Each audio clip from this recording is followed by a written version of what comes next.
పైపే బెదిరింపులు. సరే, ఇంకా మనకి పర్మనెంట్, ప్రపంచానికే పర్మనెంట్ ట్రంప్ అమెరికా విదేశాంగ మంత్రి మార్క్ రూబియో నిన్న భారతదేశానికి వచ్చారు. దాన్ని మాట్లాడారు వీళ్ళందరితో. భారతదేశం మాకు చాలా గొప్ప మిత్రదేశం, మేము ఎప్పుడు ఉంటాము ఈ పద్ధతిలో వాళ్ళు చెప్తున్నారు. ట్రంప్ కూడా ఈరోజు I will never let leave India, నేను ఎప్పుడు భారతదేశాన్ని వదిలిపెట్టినాను. ట్రంప్ నిజంగా అదే బాబు మాకు వచ్చిన సమస్య. భారతదేశాన్ని ఎట్టి పరిస్థితుల్లో వదిలిపెట్టనని మీరు పట్టుకొని కూర్చుంటే భారతదేశాన్ని కూడా అమెరికాతోనో ఇజ్రాయెల్తోనో కలిపి జత కట్టడం వల్ల భారతదేశం చాలా నష్టపోతూ ఉంది. మాలిన విధానము, మా స్వాతంత్ర కాలం నాటి సాంప్రదాయాలు, ఒక వర్ధమాన దేశాలకు అగ్రభాగాన్ని ఉన్నటువంటి గత ప్రతిష్ట, ఇట్లాంటివన్నిటికీ మీ ట్రిక్కుల వల్ల, మీ విన్యాసాల వల్ల చాలా ఆటంకం కలుగుతుంది. రూబియో కూడా మనం మాట్లాడినప్పుడు మోదీ గారిని ఆహ్వానించారట. మోదీకి ట్రంప్ హృదయంలో ప్రత్యేకమైన స్థానం ఉంది, అందుకని ఆయన వ్యక్తిగతంగా ఆహ్వానించారంటే ఈయన కూడా తప్పకుండా వస్తారన్నారు. ఓకే, దేశాల మధ్య సంబంధాలు, అందులో అంత పెద్ద దేశంతో సంబంధం అందులో ఏమీ లేదు. కానీ విధానపరంగా ఇప్పుడు అమెరికా పరిస్థితి ఏంటి, మరీ ముఖ్యంగా వ్యక్తిగతంగా ట్రంప్ ఏ పరిస్థితిలో ఉన్నారని చూస్తే 2 రోజుల నుంచి దశల వారీగా, ఇంకా నేడో రేపో సంధి అయిపోతుందని చెప్పిన రోజులు ఉన్నాయి, సర్వనాశనం చేస్తాను, నలిపి పడేస్తానని చెప్పిన రోజులు ఉన్నాయి. మేము సంప్రదింపులకు సంధికి పంపించాము, వాళ్ళ నుంచి అనుమతి రావటమే, ఆమోదం రావటమే తరువాయి అన్నారు. ఆ తర్వాత వాళ్ళ నుంచి రావడం లేదన్నారు. నిన్నటి నుంచి మొత్తం మారిపోయింది. ఏ సమయంలోనైనా సంధి కుదరవచ్చు, ఏ సమయంలో అయినా కాల్పుల విరమణ జరగవచ్చు.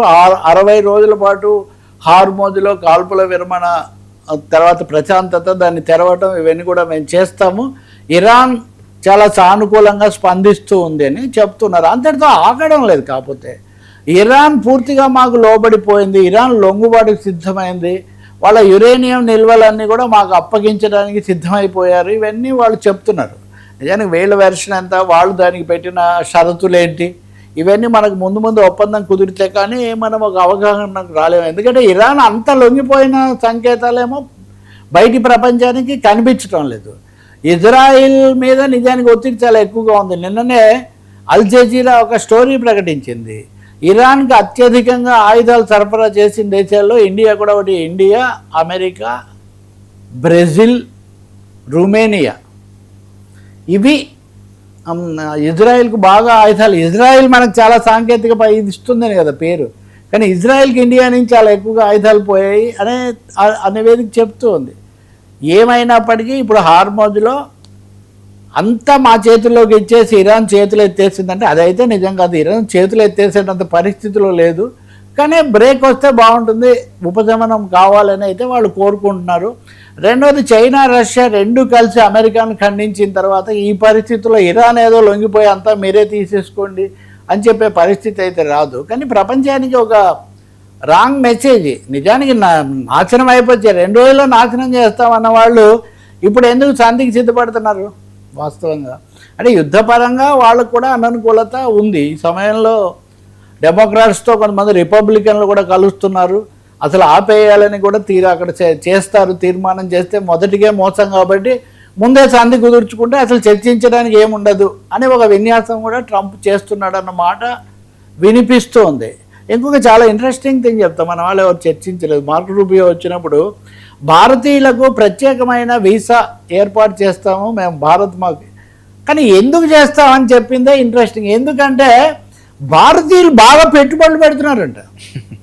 భారతదేశం నుంచి మాకు చాలా భారీగా పెట్టుబడులు వస్తున్నాయి, కాబట్టి అమెరికా మేలు కోసం మేము భారతీయుల పెట్టుబడులను ఆహ్వానిస్తున్నాము. మీకు తెలుసు, మనం కూడా చర్చించాం, అదానీ గారు తన కేసులో జరిమానాతో పాటు అమెరికాలో పెట్టుబడులు పెడతానని చెప్పి ఒప్పందం చేసుకున్నారు.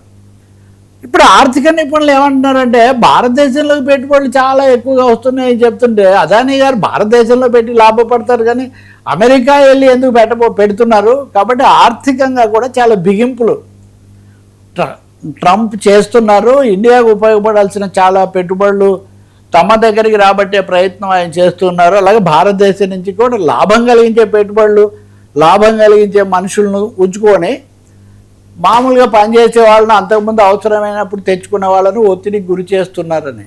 ఈ ట్రంప్ మాయాజాలంలో నుంచి మనం ఎలా బయటపడతాము అన్నది ఒక పెద్ద ప్రశ్న. అయితే కొంతమంది మటుకు చాలా మోదీ లొంగలేదు, మోదీ గట్టిగా నిలబడి ఉండొచ్చు. వాళ్ళ మధ్య చర్చలు ఖచ్చితంగా ఏం జరిగాయి పూర్తి వివరాలు తెలియదు. కానీ అమెరికా చాలా ఒత్తిడి చేసి ఇండియా నా వైపే ఉంది, చైనా రష్యా కలిసి ఒక పిలిపిచ్చాక ఇండియా నాతోనే ఉంది అని చెప్పుకోవడం అమెరికాకు ఒక తక్షణ అవసరంలాగా తయారైంది. అందుకోసమే రూబియో వచ్చాడు. మోదీ ఎప్పుడు వెళ్తారో మనకు తెలియదు. కానీ ఖచ్చితంగా తాత్కాలిక సంధి అయితే కుదిరే అవకాశం ఉంది. దానికి కట్టుబడి ఉంటారా, ఎన్ని రోజులు ఉంటారు మనం చెప్పలేం. సార్ పెద్ద